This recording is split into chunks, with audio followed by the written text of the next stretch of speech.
One large circle.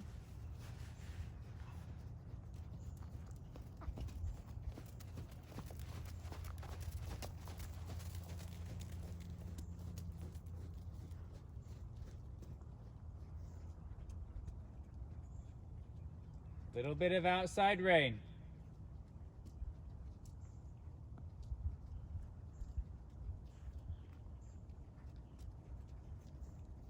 That's it. You just trot by as if nothing's bothering you, and then he starts to feel a little more confident knowing that you're not worried about anything that he's looking at. Take a diagonal line. It's okay to keep the right bend all the way across until you get to the far quarter line. There's no rules with young horses where they have to do things. Good.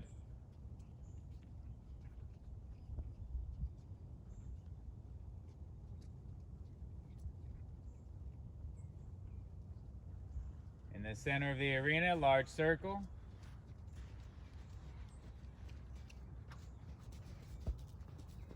That's it. Yeah, keep touching and giving.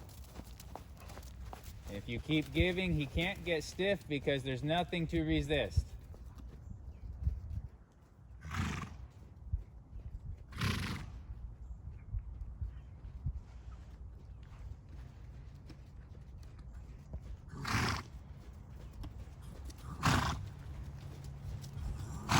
At the center line circle.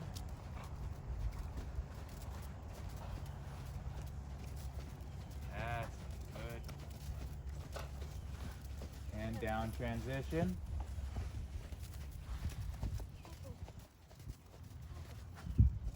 That's it. Turn your body where you want to go as well. So with the young horses, they're not really going to respond to the seat, but you still need to use it, so they always feel it from the beginning, and you always use the seat before you use your aid to turn, to slow down, to go forward. So from the beginning, he's feeling it, and within 6 months, he will start listening to your seat that soon. But you have to make sure you use it, and if you have to be quiet enough as much as you can with your hands and your legs so that he can listen to the seat. And some days he's really good at it. Like, I sit and he's like, all right, the sit is just because he feels you kind of quit riding, he wants to go slower anyway. So that's the down transitions are easy for him to understand.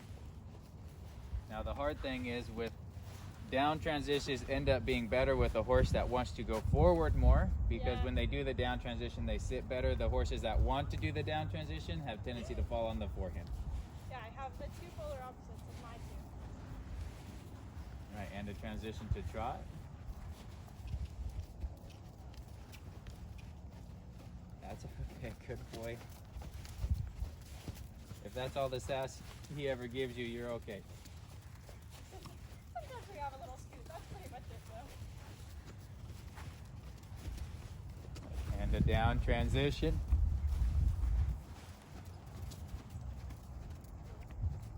There we go, that's better. And I'd rather him come down over a series of 8 or 10 steps like that, nice and easy, and not fall forward, and at least stay, like right now he's not going to collect, but if we can keep him level with things, that's great. And your transition to trot. There we go, good. Did you even use your whip on that one? No. Good. Rub his neck, praise him.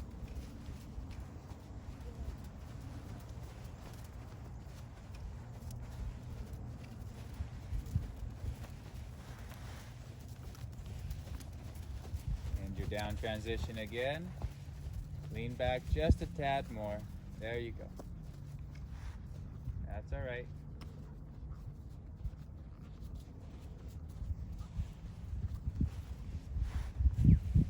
And when I say use your outside rein or a little more bend or a little straighter, everything is with a grain of salt with the young horses. You really have to be careful with how much you use. Yeah. And we try to use as much as you can, only one rein at a time. If you have the inside and the outside rein on with him, he's probably going to get a little stiff and he's going to feel stuck in the middle of them. So there's times like that corner there, doesn't matter if you use your outside rein or not, sometimes he's still just gonna overbend and go straight. And you just, when that starts to happen, you need to say go forward, Yeah. and the forwardness will help straighten him out a little bit. So if I get stuck in that situation where like I'm asking for the down transition and he's drifting out, should I just go ahead and push him through it and then try again for the down transition? Yes, and I would, if you have him and he's kind of drifting like this and you're coming up to the fence, just start telling him to go forward again, and as long as you have him turn to the left when you get to the fence, let the fence be your supporting rein for you and let him get around there. Now use your supporting rein lightly so he does feel it, and then the fence will eventually turn him. And some of it with young horses, like he overbends a little bit, it's hard to turn the direction you're overbending because all their weight goes to the outside and it's pulling them this way. All right, transition back to trot.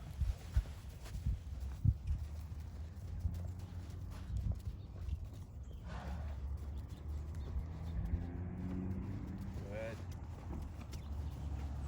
Take a diagonal line.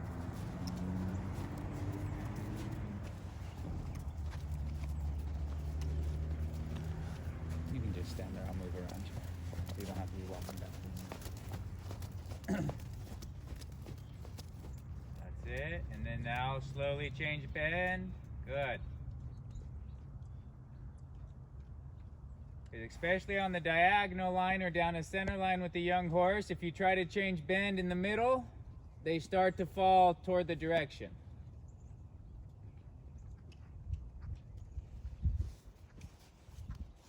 That's it. And when you go by that part of the arena, you just keep saying trot, trot, trot, trot. This is, not that you actually have to say it, but in your mind, trot, trot, trot.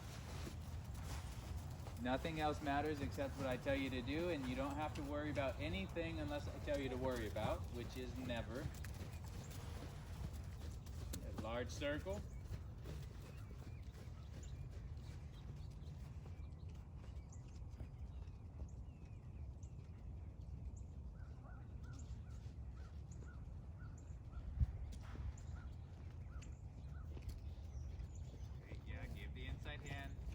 He puts his nose over there, relax. So he's never tempted to lean on you. Reverse.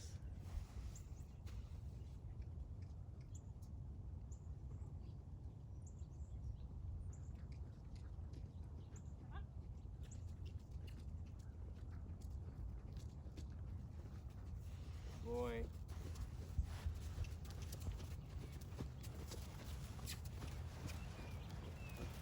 Down transition.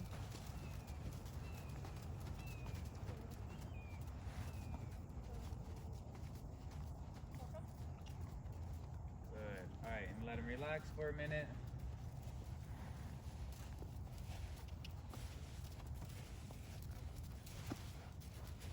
A little bigger walk.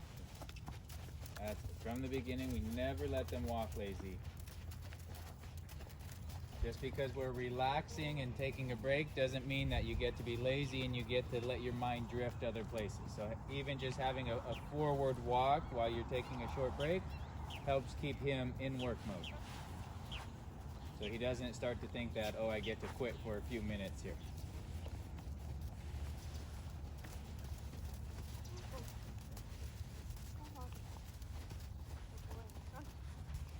Make sure that the aid that you're using to ask his walk to go a little more forward is not the same as trot. So when I encourage the walk to go forward, I alternate my legs left and right as the horse's hind legs swing underneath. So if you really relax your legs and you feel your hips swing, and you'll also feel one leg come in and then the other leg comes in. So I just accent that movement with their hind legs. For walk, trot, I use both legs, and then canter, I use my outside leg for the lead. So that then my horse knows just by the leg aids and the rhythm of my seat that... So he says outside. Huh? He said outside for What? canter. Do you use inside for canter? Well, this is always a theory of there's half of the people in dressage use the inside, other half use the outside. Oh, I didn't know that was half. Okay. Because I retrained Gotham because I thought I did him wrong. So I use outside because if I need a little haunches in or something to get the horse, I don't want the young horse. They don't canter straight. They have their haunches to the inside. Okay, let's get this. So I use the outside leg so I can accent that movement a little bit to ensure that I get the correct lead and I don't push my haunches out when I ask for them. So that's why I use the outside leg. And if you don't mind, will you say that again? That 50% use one way and 50% use it. This is for my husband's benefit. Oh, it's 50-50 where I go. In the Western, when I get Western riders, they always use the outside, but in English, half of them use the inside, half of them use the outside. Do you think you should use the outside when they're young and then maybe later? Nope. You keep it the same. Whatever you choose is what you stick with. Yep. All right. Okay. So, there's Grand Prix level riders that they get their horse all the way to Grand Prix by using the inside leg to canter, and then there's Grand Prix level riders that are there by using the outside leg to canter. So that's more of a you can teach your horse if you wanted to every time you tap the left ear, they take the left lead if you wanted to. It might take you a little longer to do it, but you could. This was worth the whole lesson because this has been a big debate. Half the people I've worked for have said outside, half the people I've worked for have said inside. Yep. It's more of a preference, but I have my reasons and they have theirs. I think my reasons make more sense than theirs, of course. And your reasons are because it controls the haunches better. Yes. Got it. So especially on a really sensitive horse, if you squeeze one leg, sometimes they scoot away from that leg. So if they're gonna move away from your leg a little bit, you want them to move into a position that's gonna be more beneficial for them. So a more sensitive horse use the outside leg for the eights, probably. Well, I use both of the outside leg for any horse. Okay, so. got it. All right. Great. How is he with canter? We've only cantered in the round pen. Okay. Our steering has been so all over the place out here that we haven't Nope, that's really... fine. And the round pin lets him practice canter without you having to pull on his mouth. So that's Yeah. fine. We'll just stay at trot. We won't change that today. Just since he hasn't been like 100%.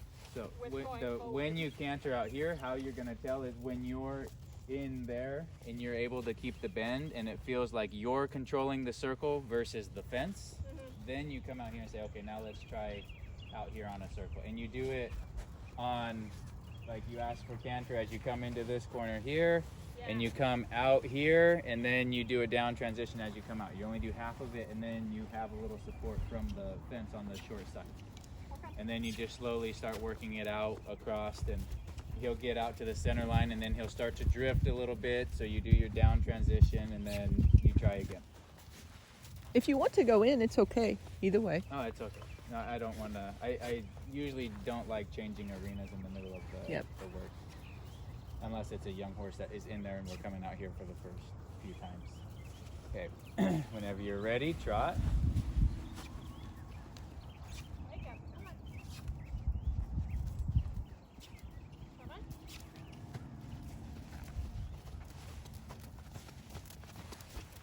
Out. Out. Out.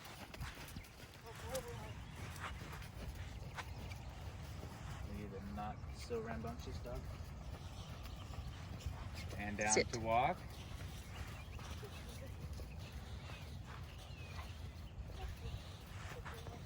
Good. Now you're just going to turn to the right and do a circle around Sit. X.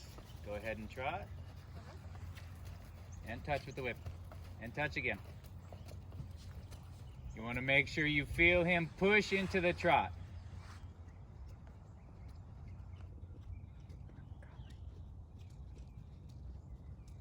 Anytime you do an up transition, you want to feel like it's the horse pulling you from your hips to go with them, not you pushing the horse forward.